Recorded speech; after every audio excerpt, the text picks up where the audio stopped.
This is SmackDown. I am the commander of 11 AD, and I'm here on Pearl River with my two buddies from my clan in a three-man platoon. We have Ando 8982 in his T32, quite skilled in it, G-Trimmer 10 in his T34, and myself in my T34, playing from the East Spawn here. And I'm going to pause the video here for a second.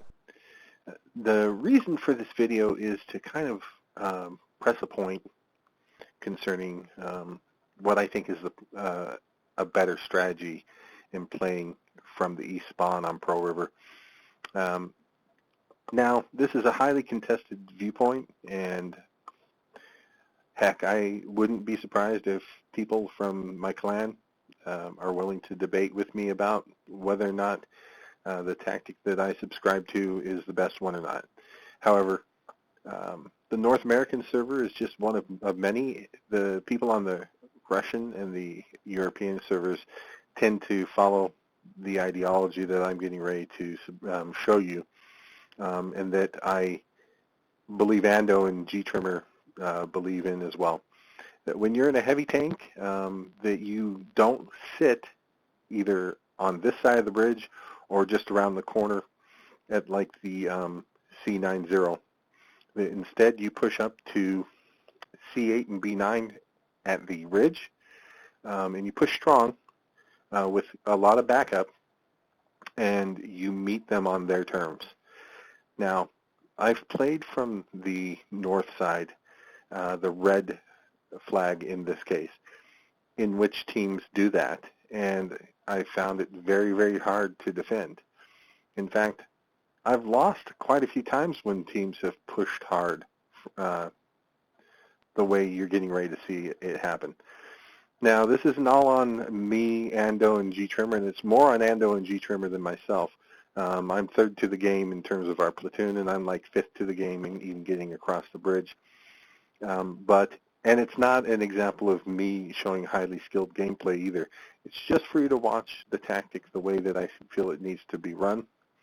And if you have a strong team that's willing to carefully aggress the south side when you're making this move to C8 and B9 and play that ridge with strong hold-down tanks or excellent alpha tanks, then you know you have a great chance at success. And I think, to be honest with you, following the Russian EU servers and all the guys that conduct YouTube channels from those servers, it's the better of the two methods.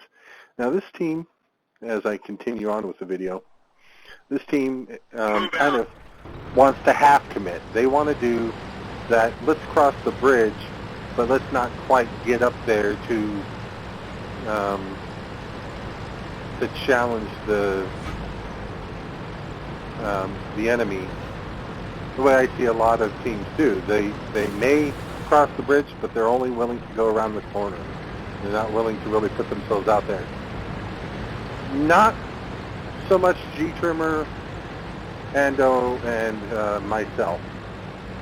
We want to get up in their face and make them show us that they're better players. And really, this game is about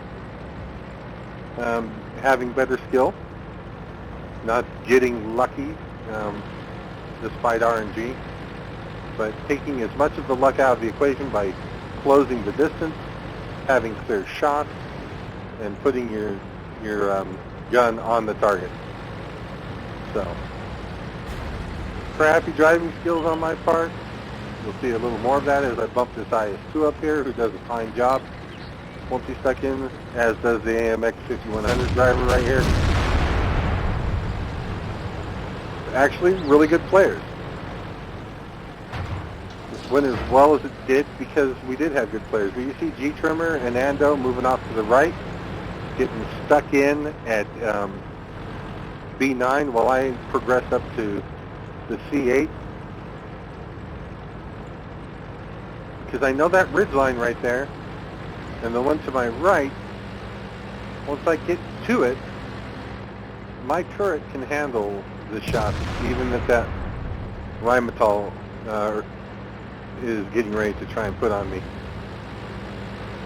My turret can handle it, and the rest of the team is following suit. They're all moving up, pressing the attack. Get a really good bounce from the Rheinmetall off the front of my mantlet, I believe.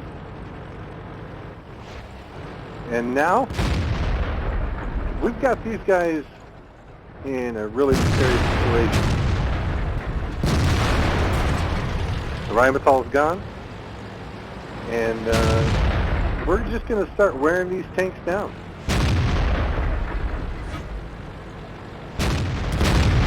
They have to worry about 3 directions of fire now. Penetration. The enemy in the IS back there getting decimated. He was late to the game. There's another tank that's late to the game in very short order here. The enemy 75 is like, oh my God, I just got my butt handed to me. And there we are, in less than 4 minutes of time. We're already up 5-1. Here is the CK-4502A just getting surrounded by my platoon. And the tanks behind me, taking shots at him.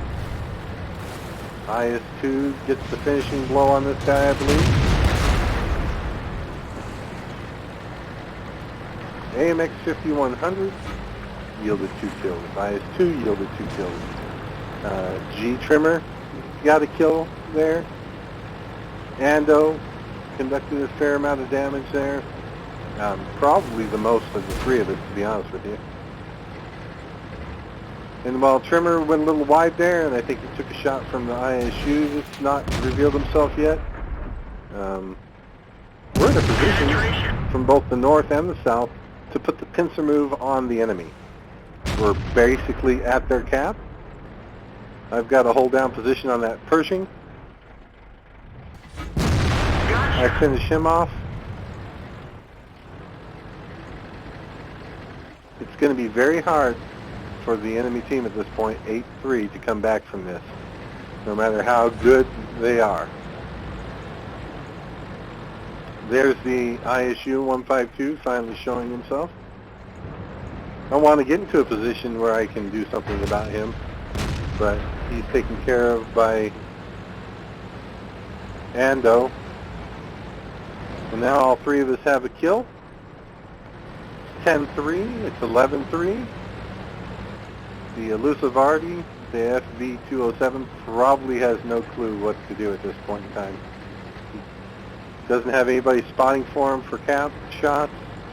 We've got a blocking move and shots coming across from K5 and 6, and we cap out in very short order with 3 enemy tanks left. So, yes, this goes with controversy. Do you push?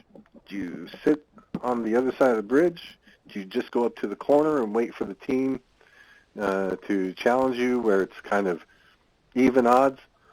Well, my opinion and the opinion of those 2 clanmates of mine is no. You put the fight to the enemy. You close the distance. You get to a point where you can put just as many shots on them as they can on you. And if you have a team that's willing to back you up, as we did, the win is clear. So decide for yourself, but I think it's a good tactic. If you enjoyed this video, no matter how you feel about the tactic, please feel free to like it and subscribe to our YouTube channel. And come back often. Look forward to many more videos in the future. In the meantime, happy tanking.